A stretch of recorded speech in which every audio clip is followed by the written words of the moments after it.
All right, let's talk to our friends Jason Stein and Rob Henkin about the Wisconsin Policy Forum's budget brief.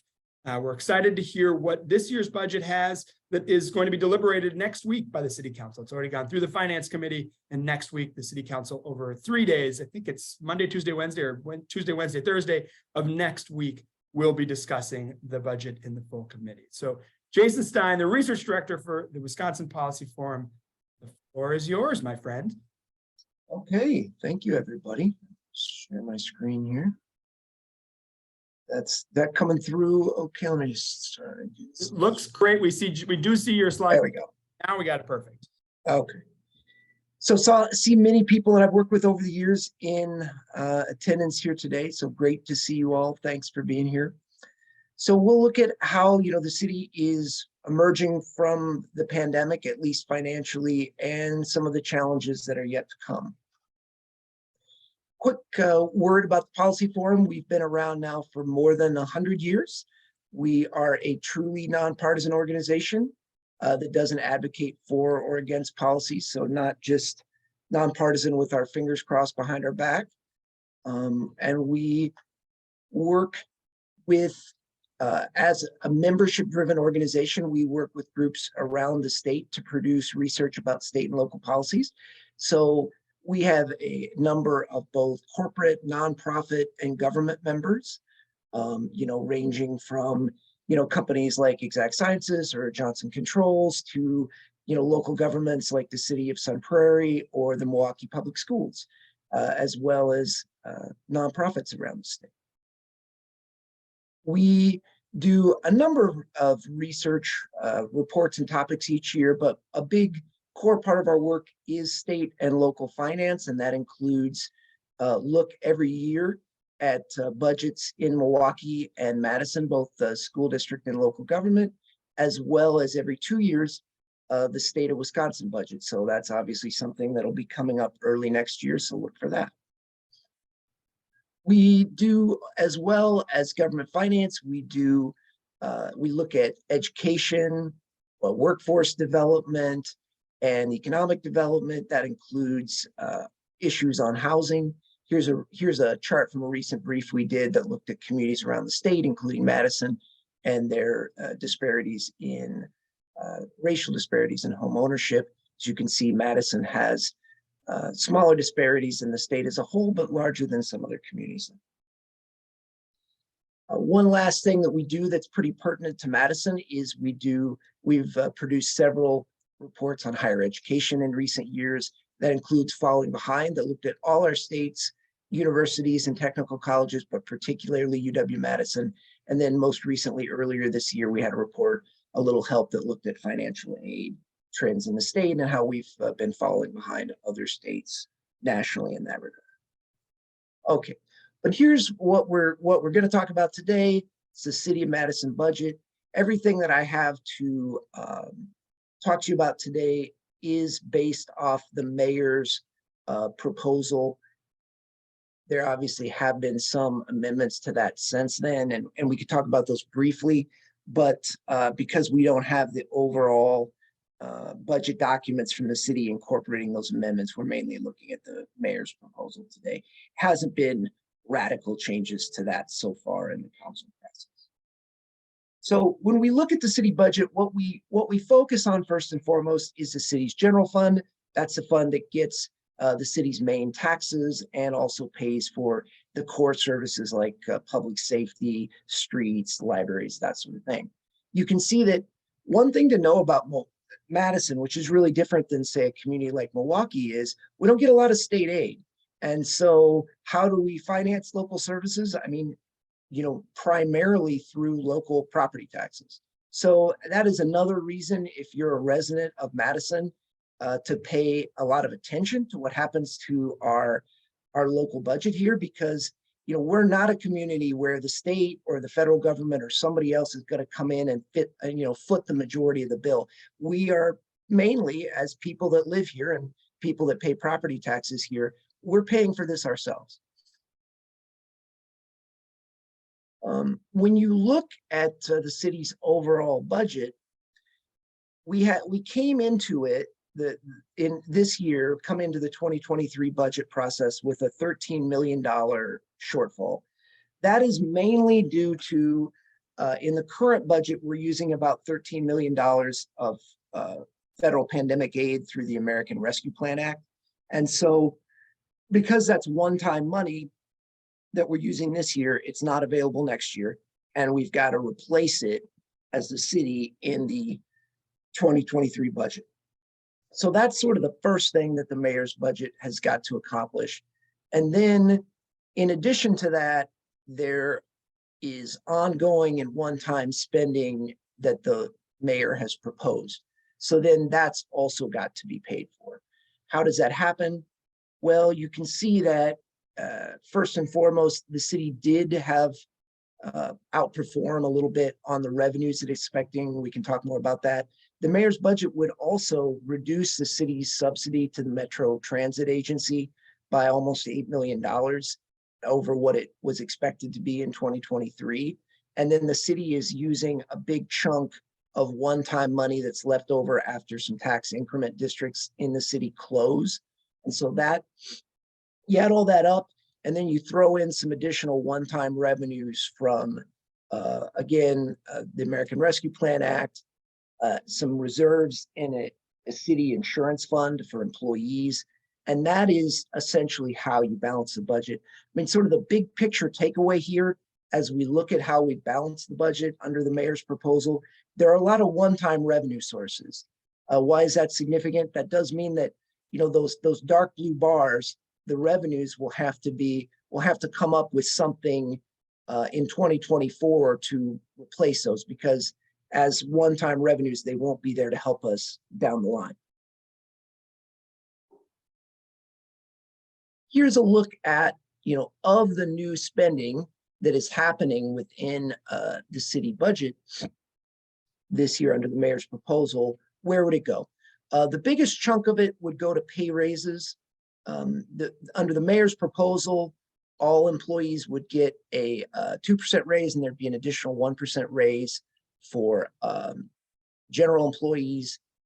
There's an additional through the council process. They are also proposing additional raises for general employees that would add to the budget shortfalls that the city would have in future years. So that's something we can talk about. Additionally, the city is seeing a pretty big increase in debt payments this year. So you can see $5.5 million. So most of the new money within the city's budget would go to public safety, debt payments, and raises for employees. As you can see, the Metro is losing more than $7 million compared to this year in the budget, and will need to make that up with federal pandemic aid in the short term, and something else that we're not quite sure what in the long term. At 5.5% this year, the city's property tax increase will be the largest since 2009. We can talk a little bit about why the property tax increase is a little bit greater this year. I mean, one factor that is in play is new construction in the city. So under state law, cities, and villages, counties, they can't raise property taxes for their operating budgets by more than the amount of net new construction in the community in a given year. And in Madison, in the prior year, we had the city kind of a little bit of a pandemic dip in new construction, I guess you would say. And that came back in 2022. And so you see, to some degree, the city is able to raise its levy under state law by a larger amount. One thing to note about that is not property taxes that are going to go up on existing home or business owners, because essentially what this is doing is capturing the increase in the property tax base. So this is something that more just reflects growth in the city as opposed to higher tax rates for people. In addition to that, the city is also raising its property tax levy a little bit this year. or in December to capture the new property tax base that's coming into the city as it annexes the town of Madison. So there's a couple $1 million from that. And then finally, as we talked about earlier, and as we'll talk about a little bit more later, there's a big increase in debt payments for the city this year. So a significant amount of the property tax increase is also going to debt payments, which are exempted from the state's limits on property taxes. Okay, we're also seeing some pretty significant potential increases here in fees. Last time I checked, that water increase in water bills is still before the State Public Service Commission. I don't think that's been approved yet, but I think it's expected to be at around what I'm showing you there. That's what it's been budgeted for. So you do see in recent years pretty significant increases in some of the core fees for city service. This year, the capital budget for the city would make some pretty significant investments in areas like bus rapid transit, rolling that out. That's something that we've talked about in the past. We can talk about more.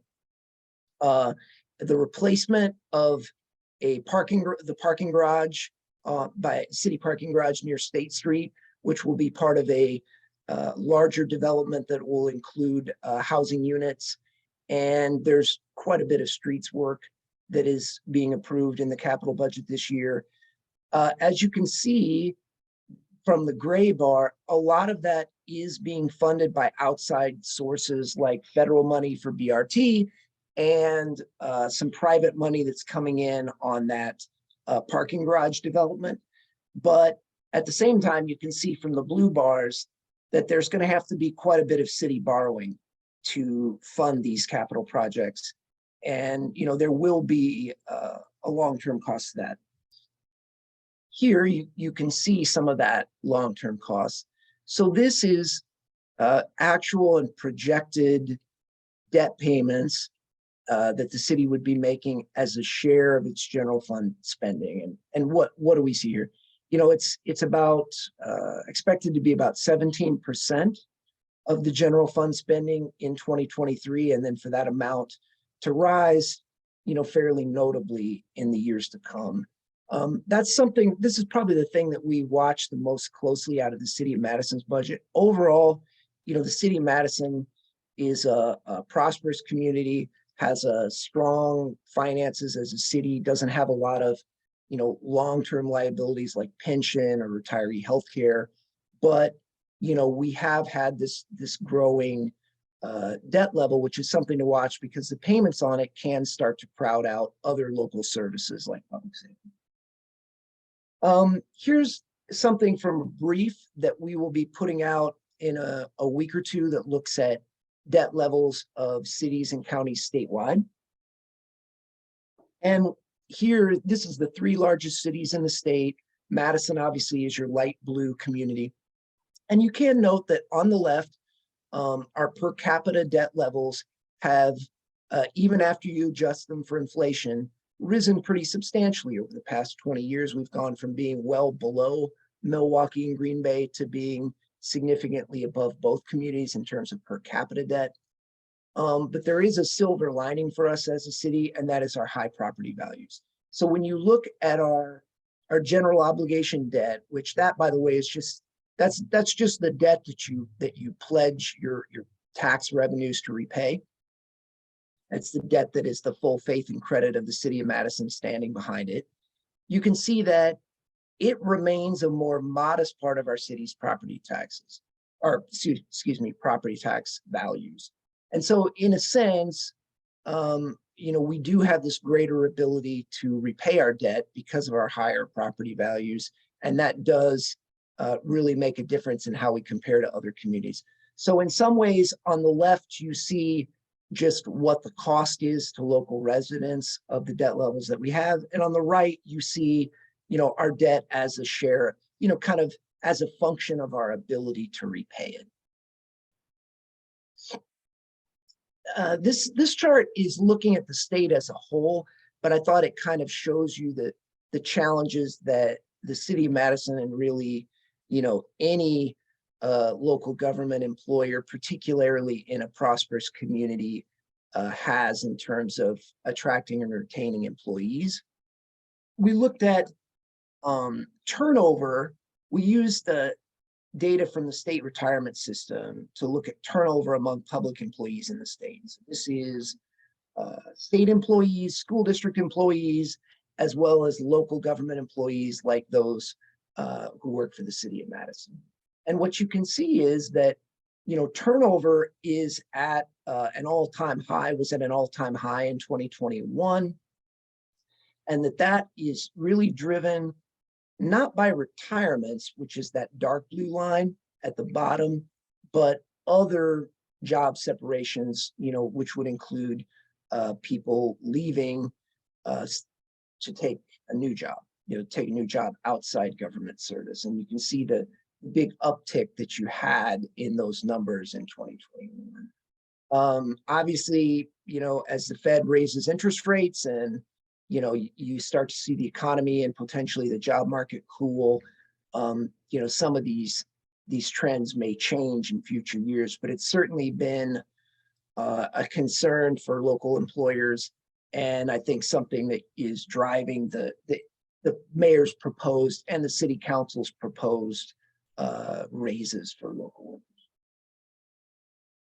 Okay, so here we'll start running through, some of the other challenges facing the city right now. Here is ridership and revenues for Madison Metro Transit. Obviously, Metro Transit, as it rolls out BRT or bus rapid transit and lines that are going to go from first west to east in the city and then north south, the city is hoping to really improve the level of service, attract new riders, and turn these current trends around for Metro Transit. But at the moment, our transit agency has been hit particularly hard by the pandemic when you compare us to other communities statewide. And you can see there in 2020 what a big dip in ridership there was. The ridership numbers are kind of, I think they're about September to August. And we did them that way to get the most recent data we could. And one thing you notice that the revenues did not dip as much as ridership did for Metro Transit. And why was that? That's because some of their revenue comes in the form of contracts from employers like UW-Madison who buy passes, and they do that based on sort of multi-year averages. Well, so the good news is that kept Metro Transit's fare ridership from just completely cratering. The bad news is, though, that even as their ridership improves as we come out of the pandemic, it's going to take even longer for their revenue to improve because they're still going to have these past pandemic years included in those averages. So that's even the city hopes to, or says they will see ridership return to pre-pandemic levels in 2024. We'll see if that happens. But even if it does happen, their fare revenue will not completely recover, or it'll take longer than that. Room taxes is another area that has been, really affected statewide by the pandemic, but particularly in Madison and Milwaukee. And I know we have Ellie from Destination Madison here who could obviously add a lot of insights to what I'm showing you here. But one thing you can see as you look at the statewide picture is in 2021, most communities around the state, that's the light blue line, had seen their room tax revenues, more or less recover in over the huge dip they took in 2020 during the pandemic. That wasn't true in Madison and Milwaukee. And the reason for that, we think, is business travel, that these communities just rely more heavily on business as opposed to leisure travel. And you can see that this is a separate brief that we did on air travel around the state. One thing you can see that, the Dane County Madison Airport had a bigger dip in passengers than, other Wisconsin airports, than other regional airports like O'Hare and the Twin Cities, and a bigger dip than nationally. And again, if you sort of dig into the individual destinations, you kind of see how that is working out. So leisure destinations, places like Las Vegas, Florida, they look terrific. Where some other places, let's say on the coast, places where people might be more likely to go on a business trip, have just not recovered as quickly in terms of flights. Here is a look at just room tax revenue in Madison alone. You can see that we took more than a 60% dip in 2020, which was one of the biggest among communities around the state. And we are seeing improvement, and we do expect to get back to pre-pandemic levels, at least without adjusting for inflation. We expect to get back to where we were before the pandemic next year. So that does allow the city to return to, what it had been using its room tax dollars to do. And so obviously that is something that it provides a lot of horsepower for various work in the city. It provides a lot of money to Monona Terrace, to Destination Madison, to the Overture Center, to other things like the zoo, local events. And then there is a significant share of the room tax dollars that go into the city's general fund and just help pay for, services like public safety. That usual transfer had to be suspended during the worst of the pandemic. And so you can see that this is a really positive trend for the city, that it's digging out from those challenges. There are still a few other areas where the city is facing challenges. One thing that really stands out when you look at it is parking fees. And I know this is something that really matters to a downtown audience. We are seeing those improve, but they're not completely back to where we had seen them pre-pandemic. And so that is something to watch as well. I mean, I think, the main reason to think about it is just what is the future of our downtown and the vibrancy of our downtown. But, another factor as well is obviously the parking utility itself, which has had to run increasingly on its reserves in recent years. And so that's just from the city's financial health, something that we should watch as well. Okay, so I'm here on what should be our last slide, and we just kind of look ahead to, okay, how is the city expecting to do right now in 2023 and in the future? Again, you can see as we started out at the beginning, we began the budget process this time with about a $13 million gap for 2023. For 2024, that gap is expected to be better. Now, I think some of the city council actions, which aren't yet included here, could raise that, to several $1 million over what it is now. But right now, the 2024 gap is expected to be pretty manageable. But you can see that, at least as is now being projected by the city, real potential challenges in the out years for the budget.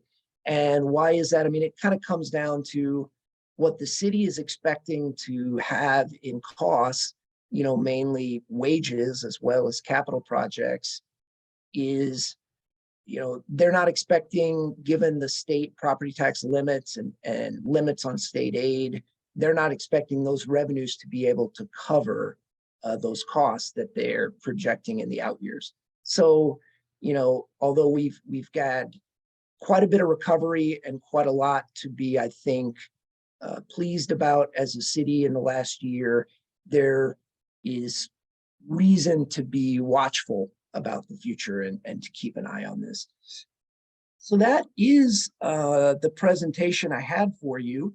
I wanted to make sure I leave room for questions. I will just say that we are a membership organization, and we would love to see more organizations from the Madison area become part of the forum. We have policy committees, we have events, we have opportunities to both get involved in our research and do networking. We would love to have more of you be a part of the forum, so you can always reach out to Rob or myself with that. And then I'll turn it back over to Jason, and maybe there's some questions from all of you. Well, Jason, thank you very much. This is very insightful. You break down a very large and difficult document, and you really break it down for what's important for us. I want to say thank you. I also want to acknowledge several people that are on this call today, including State Representative Francesca Hong, who represents 76th District, right where downtown is. We also have a couple of former alders, Mark Clear, who's been very active. So thank you, Alder Clear, and then Alder Alan Arntzen. And then we have former Department of Revenue Secretary for the state, Rick Chandler, on as well. So thank you all for joining us. We really do appreciate it. First question is actually from Francesca Hong. Will this slide deck be available? Can we send this out, Jason? Yeah, of course. Yep, absolutely. I do have a copy of it, so I'll send it out to all of the committees there as well. A nice note from Melinda Heinrich saying she thoroughly recommends a Wisconsin Public Policy Forum membership. We have one as well, and we've had great use to it. And it's been indispensable for us. So if anyone has questions, please either raise their hand or I'm gonna just take us off this screen here so I can see everybody. Raise your hand since we have so many pages of people here. Thank you all for being here. Or you can send your question in through the chat. I know we had to do the first one before we get to Ron here, though, is we've got Mark Clear saying, in my days in the council, he called, I think it was the last chart, the impending 25, 26, 27, a dragon chart. It's somewhat misleading. Project that agencies have forecasted in their capital budgets, which is not reality. Rob or Jason, any response to that? No, I think that's fair. I think Mark's point is fair. I assume that Mark was referring to the debt service chart that showed, what the city's debt payments are likely to be. And see here, I can get back on there. It was the chart of the overall gap growing. Oh, okay. Which it definitely grows, but it's not quite grows, as bad as the city projects. Yeah, I mean, and that would be an operating budget chart. This chart is definitely true that this chart reflects the capital projects that the city has in its capital plan, and it does not have. Or I guess did I stop sharing my screen? Okay, I'm showing. I have a screen. I did. I stopped it for you. Yeah. No problem. Yeah. The debt payments chart, definitely that trajectory could change if the city doesn't do some of those projects. And the trajectory of the dragon chart that Mark is referring to could definitely change if the city changes, what its policies are. I will say that at the moment, the things that council are looking at would tend to add rather than subtract to that. And again, we're not advocating for or against that, but that at the moment is where we're at, but it could change. Awesome. Thank you. Thank you, Mark, for the question. Thank you, Jason, for the answer. Next up, Ron. Thanks, Jason. Thanks for being here today. For many years, there's been conversation about the opportunity for municipalities to enact a sales tax increase or sales tax itself. And the Republican legislature has oftentimes, I guess, been ardent against it. There's not much change in the legislature as of the election. So what other avenues do we have in places like Madison, Milwaukee to diversify our sources of revenue? Will there ever come a point in time where you think we have the wherewithal to persuade the legislature to enact legislation that would allow places like Madison, Milwaukee, and other municipalities to increase and diversify their revenue through a sales tax increase? I mean, this is one where Rob could weigh in as well. I mean, I think there's been a more serious discussion in the legislature, particularly around Milwaukee, than there has been in the past. Rob actually presented on the city of Milwaukee's financial challenges, which are much, much greater than what the city of Madison's are, to both Republican and Democratic senators, separate groups of them, along with some of the city's business and civic leaders. So I think there's been serious consideration of that, I would still tend to believe that it would not pass. That would be my sort of starting assumption. But I think for the first time in my time following politics, which it's been a minute, I think there's actually, I can't completely rule out that the legislature would do that. Other real quickly revenue sources the city could look at. It's got its wheel tax. It could increase its wheel tax. There is some ability for the city to look at fees, and some communities around the state are experimenting and also litigating the idea of a transportation utility that would treat essentially the city's streets as a utility that for which a fee would be assessed. It's unclear if the courts will uphold those, but it's, and then there are other communities around the state that are going to referendum to raise property taxes. So that's also a trend that we're seeing in the current election. I don't know if there's anything you would add to that, Ron. Yeah, just to say that, I mean, I think this is a really important issue for the Madison business community to consider. Something has to happen in Milwaukee. I've been doing this for 25 years. I have never seen a fiscal situation as bad as that facing the city of Milwaukee right now. They're propping up, they have about a $640 million general city purpose budget, and they're propping that up with $80 million of federal ARPA money in 2023. So when those dollars are exhausted at the end of 24, minimally, there's an $80 million hole there. I could see, so Milwaukee is going to have to be looked at. That doesn't mean that the legislature is going to approve a local sales tax there. It may be some type of special aid for public safety to preserve police positions. But the point is, this has been a Milwaukee conversation on the one hand that has gained the most traction, but clearly other municipalities are experiencing some very severe challenges. So to the extent that this Milwaukee issue does get elevated in this next session of the legislature, I think there is going to need to be some thought whether this should be just a Milwaukee solution, if there's going to be one, or in particular, whether other big cities. And one of the reasons the sales tax, now I'll conclude quickly here, I think has more relevance to Milwaukee and Madison than anybody else, is because in Milwaukee, folks see a sales tax local option as a way of ensuring that the tens of thousands of commuters and visitors to the city every year are paying something into the city services that they use. Madison as well, being a city in which there are plenty of people who do not live in the city who are using city services just from the perspective of tax fairness, that's an argument potentially to look at a sales tax. Now, sales tax has certain detriments like regressivity, but so great question. And I think, again, it's something that leaders in Madison do need to think about. Oh, and the one other thing I should have added to that as well is obviously the state is expected to close the current year with probably, like in the neighborhood of a $7 billion combined rainy day fund and general fund surplus.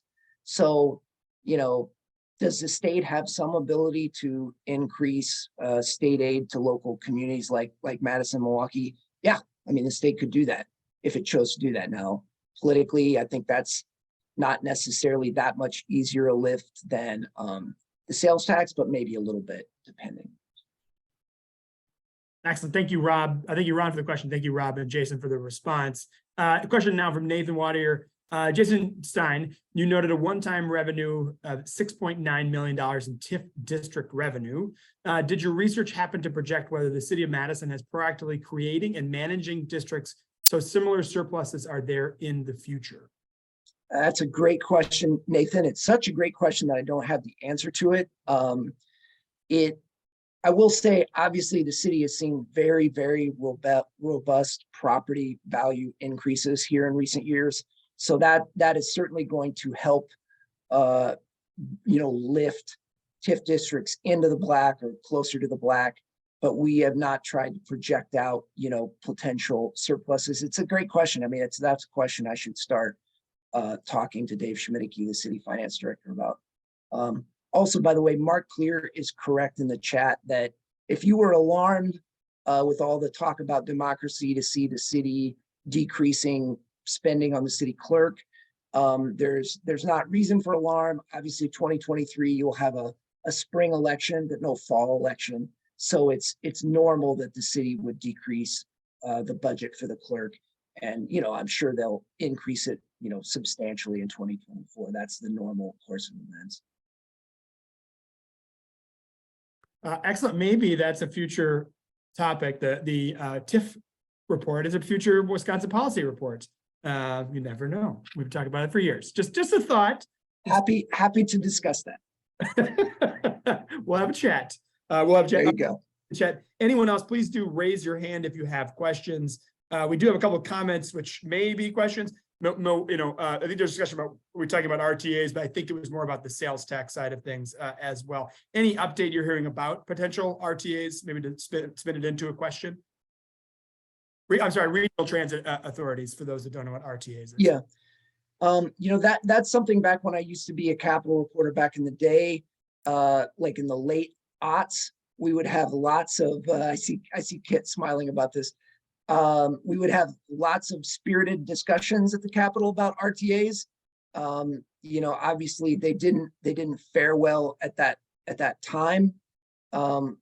My just gut instinct would be an RTA would be an even more difficult conversation than a sales tax conversation on its own politically.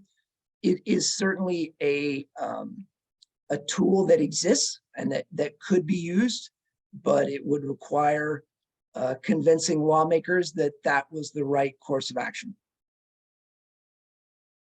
Thank you very much. Jason, comments about, unfortunately, it sounds like Milwaukee County might be in worse shape than the city of Milwaukee's budget situation. And Ron, emphasizes what his statement about a new sales tax would be. Thank you, Chuck, for the comment about treating streets as utilities. I think that was a very interesting concept. Anything more you want to add there, Jason Stein? No, I can send out to you, Jason. We did do a brief on that looked at that question. I mean, it sounds like a kind of, it certainly struck me as a sort of out of left field policy, but there's a number of states that have done it. And so it's, there's 20, I think maybe even 30-year history of some states around the country doing this. So it may seem unusual to people in Wisconsin. It's certainly, though, something that's part of the landscape nationally. Now, again, our courts will have to decide whether or not they want to keep it part of our landscape. But I'm very happy to share the brief about that, and you can forward it to the committee. Yes, absolutely. Thank you. I'm certainly forward it to Transportation Committee and Chuck and the team. Question from Andrew Stevens: how does UW-Madison's financial situation affect the Madison community? What is the current status of UW-Madison's finances? I think obviously UW-Madison is a huge asset to not just our city, but the entire state. And we're lucky to have it. Not every state has a research university of the caliber of UW-Madison. I can also include in the chat our report that looked at UW-Madison pretty extensively. It's, the UW system as a whole has a lot of challenges. UW-Madison is the best positioned of the UW system campuses because of its ability to attract research dollars, attract out-of-state students, just the breadth of its revenues. It has held up, I think, very well during the pandemic. And certainly I had a lot of concerns about where it would be at the beginning of the pandemic. I think that it is really done remarkably well, and that is of benefit to the city as a whole. Obviously, it's grown its enrollment. That is, it does add to our housing challenges, I suppose, as a city. So it is maybe somewhat a mixed bag, but when you look at the state of Madison as a whole, where so many communities aren't growing, our community is growing, and the university is absolutely a part of that. So I think, again, just to reiterate what I said before, when you look at Wisconsin and our challenge in attracting, college educated and younger workers, which is going to be a big demographic issue going forward, like having the university is a tremendous asset. Agree more there. Thank you very much. A question from Kit. Jason, thanks for being here. Thank you, Kit. Do your projections take into account what many economists are predicting to be a full recession in late 2023, early 2024? What impact would a recession have on the city, especially with the city's major employers being generally recession? Yeah, I mean, it's obviously have an impact. And no, I mean, I think there's definitely a potential for some additional challenges over what we saw there. You know, the good news for the city of Madison is that, you know, if you look at Wisconsin as a whole, we depend very, very heavily on property taxes to fund local governments. And then Madison, we go ahead and rely even more heavily because we don't get the levels of state aid that a community like Milwaukee does. So, you know, I mean, the bad news is, you know, in December when you open your property tax bill, the good news is that, you know, that property tax is very stable compared to other local revenue sources. So, you know, that is going to be a source of strength and stability for the city if we were to face a recession. But, you know, in some of the areas that we talked about, like room taxes, like, you know, certain other types of revenue streams, they certainly could be affected by a recession. And that is, you know, one reason to try and make sure as a city that we're budgeting, you know, responsibly and leaving ourselves, you know, room to deal with whatever arises. I would just add to that, Jason, that, you know, recession obviously is something to watch out for, but inflation has been, I think, completely overlooked, not in general, obviously, but in terms of a governmental challenge. You know, Jason Stein said the city budget in Madison has a 2% increase, pay increase for employees. I mean, think about how that compares to the pay increases that are happening in the private sector and compared to the cost of living and the recruitment and retention problem that local governments have in general. You know, the revenue streams on which governments rely are not going to be increased. They haven't been increasing at the rate of CPI. They're not even going to be coming close over the next year or two. And so those structural gaps are going to grow not only for the city, but also for all local governmental units for the most part. And that is one thing about the sales tax is that, you know, obviously, you know, if there is a recession, your sales tax is going to be much more sensitive to that. And so, you know, there's a downside to a city like Madison or Milwaukee bringing on the sales tax.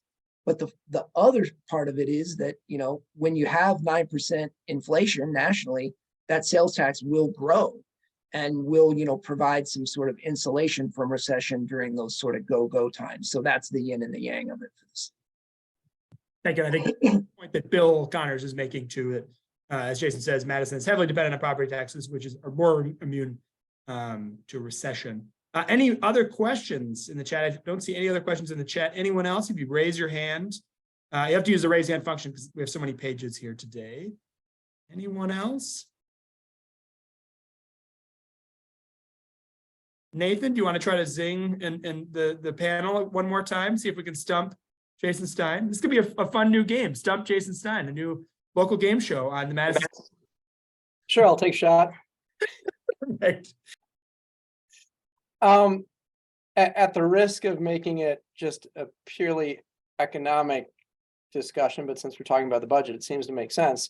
When you're looking at Milwaukee and you're looking at Madison and you're looking at surrounding communities, it seems like you could come up with some sort of metric that's almost like a franchise tax that a person pays in order to live in those cities. Have you looked at something like that? Like per $100,000 value of a home, what's the franchise tax you're paying in order to live in Madison or Milwaukee and basically pay for that proximity to those downtown areas? Well, that's a good question. I mean, I'm trying to think under just our cities or our state's overall legal framework. You know, obviously the state would not allow a city like Madison to have an income tax the way, you know, like cities like Detroit would have an income tax, or, you know, Kansas City, Missouri, St. Louis, cities in Ohio wouldn't have that. something more along the lines of what you're saying. I don't know. I mean, there are, again, I would go back to the transportation utility fee as one option that, there you're tying it to the use of streets in the city. Yeah, and sorry, Jason, and I didn't mean instituting a new tax, more of like, what's the effective tax? Because of, I see what you're saying. yeah. If you look at the city's tax rates, I mean, it depends. There's so many local governments in Dane County. They're not radically different than some of our surrounding communities.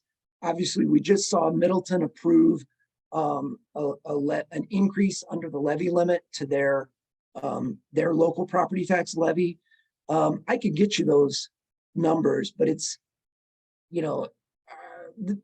depending on which community you're talking about, they're fairly similar to municipal tax rates. Then obviously, then you get into the school property taxes and everything else. But if you're looking just at municipal. I could just add to that. If anyone's interested in seeing just a very interesting way that a similar sized city to Milwaukee, at least, accounts for the fact that there are so many different users of city services, you should look at the city of Pittsburgh. They have, so their weakness is they have a very complicated set of taxes, but the city of Pittsburgh has a $1 per week charge on every person who works in the city. And they're very overt about it. This is a tax on you, $52 per year, that accounts for the fact that as somebody who works in the city of Pittsburgh, you're using city services. Is it a double tax on some city residents? Yes, but it gets at commuters. They have a whopper of a parking tax. I think it's 37.5%. So if you park in a downtown lot and it's $10 a day, you're paying $13.75. And again, it's very overt. It's because while yes, there are some city of Pittsburgh residents who are using those parking ramps, for the most part, it's suburban commuters who are driving and parking. And so that's another way. They have a small payroll tax on every employer in the city of Pittsburgh.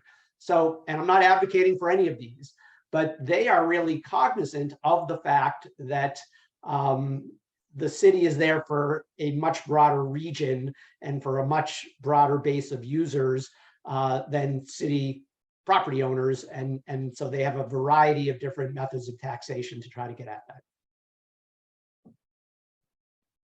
Jason Stein, is Nathan 2 for 2 with stumping you? I would say so. I wouldn't really feel like that was a very good answer. There's a really fabulous prize. Your answer or Rob's answer? Careful. My answer. Yeah, my answer. No, I thought Rob's was actually a little bit better. So maybe he doesn't get a prize. All right, so then we'll say this. Saved. And Nathan, you're going to win a prize today. You're going to win a freshly printed copy of the DMI Strategic. Ooh.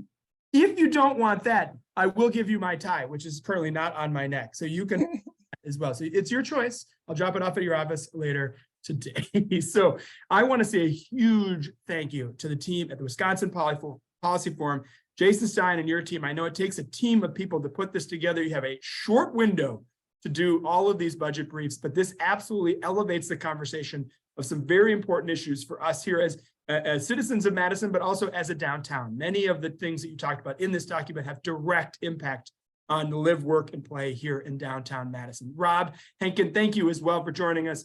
Thank you for your leadership. Please do check out all of the different Wisconsin Policy Forum events. We were so lucky earlier this summer to run a joint event with them, our Madison-Milwaukee Downtown Exchange. We had a great panel. Thank you to Nathan and our sponsors at Reinhardt for that work as well. So thank you for that joint event. Look to their calendar, look to our calendar for a couple of events. We got one this afternoon. Come see us at the My Arts, wonderful, wonderful facility there on East Mifflin. And then join us a week from yesterday on November 16th, 7:30 a.m. to 9 a.m. We're going to have our release of our State of the Downtown, our 2023 report. Join us for a conversation with the mayor. The mayor will be there for the opening remarks. Then we have a panel discussion with two that are on today, Ali West-Machin and New Year Morrison, also Mark Richardson and Chris McIntosh. So we'll see you either tonight at My Arts, we'll see you sometime downtown in between, or if not, at the Edgewater Hotel on November 16th. Thank you all for joining us. It's good to see everyone, and we'll talk to you soon. And happy holidays if I don't see you before then. Bye, everyone. Thanks, everybody. Thank you. See ya.